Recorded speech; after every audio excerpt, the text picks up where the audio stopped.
we talk about pros versus Joes, and the Joe is basically the casual, average player that's just going to bet on their favorite team, and that will get you in a lot of trouble in most years. Because you're betting with emotion, right? You are, and you're betting with everybody that's just looking at the two teams and not really factoring in the line. So that becomes a problem. So we need to identify who we're not going to be following up to the window. Basically, out here in Las Vegas, anybody that is here on vacation, that is here going to see the Grand Canyon, or maybe for a bachelor party or a frat party. If you're wearing a lanyard of any kind or a long drink around your neck, any of those people, unless you're married to either Teddy and I's sister, you don't want to listen to your brother-in-law simply because he was all conference in 2A football back in '84. That's not how we're going to win. We have excellent advice. And at this point, the Joes have not done very well. It's been really rough. So 10-18-1 against the spread when you're playing the teams that have more tickets than the other teams. So a $100 player down about $800 simply based on that.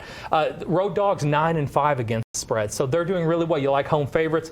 Not this year so far. And it gets really weird when you're talking about teams that have 60% of the money and the tickets bet on them. They are 2-12 against the spread. So really, really getting beat up if you're just looking at the games like Cincinnati and Dallas with the backup quarterback. Right. Those too easy to be true, too easy to be right games have been absolutely horrific to this point.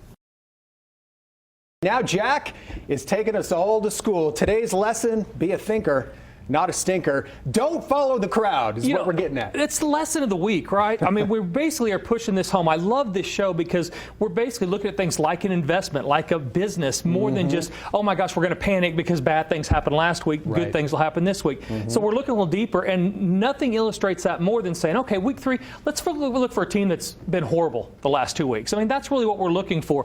Teams that are 0-2 are very good against the number going into week 3. Since 2010, they're 55-40, so 15 games over, just being 0-2. When you get a subset of that, you get a team that is 0-2 versus straight up and against the number. That number goes up even more. You're looking at 37-23. That's a 62% cover rate in week 3 for teams that didn't win or cover in week 1 and week 2. Okay, Professor, you're just showing off now, Professor Jack. I'm trying to get us in line over here. We're not going to go over here and play teams that look too easy to get back even. We're going to line up with people. You're taking the emotion out of it and just giving straight facts. We're just spitting facts right now. That's exactly what we're doing. So 2 teams we can look at this week, Carolina and Cincinnati.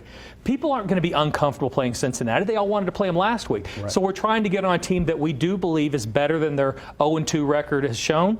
And that's what we're going to do with both Carolina and Cincinnati. Didn't cover or win in week 1 or 2. We're back on them in week 3. Okay, I can tell you that last game you had on the board right there, Las Vegas and Tennessee. A lot of people here in this town wondering what in the world is going on with Las Vegas. This was a team a lot of people had definitely making the playoffs, and 0-2 start. Yikes. We talked about this after week 1, though. Teams will lose a high percentage of the teams that made the playoffs lost in week 1. Brandon talked about what Las Vegas is going to do this week to get back on track. Resilience in the NFL is absolutely a thing. Expect them to rebound going forward.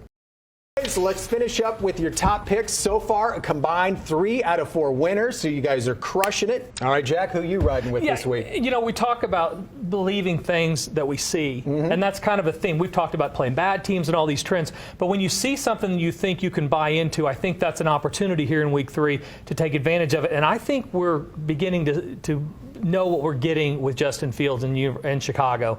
Now, this is not going to be a game you're probably going to want to watch.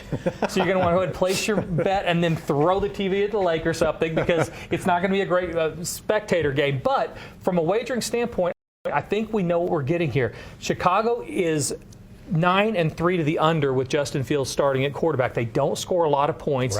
And I think unless this game is a water polo match or something like they got in week 1, they're not going to score a bunch of points. Chicago's not much of a home field advantage. They kind of turn early, but do a lot of games up there. Houston, on the other hand, listen, this is not a great team, not one you're going to seek out to bet on or watch, but they are a team that kind of know who they are. They're like that head of the biology club shows up at the dance, she's made up, and all of a sudden you know she's pretty. She knows exactly who she is and what she is, and I think Houston's that way. I'll take them plus the points against Chicago. You have the best analogies, Jack. You really do. Well, I'm still 18 at heart, I think. We all are, aren't we? Cash in on the best picks with BP Odds. Coming at you from Las Vegas. Hear from the experts as we break down the history and the storylines of the biggest games. Catch BP Odds right here. BP Odds, sponsored by Superbook Westgate, Las Vegas.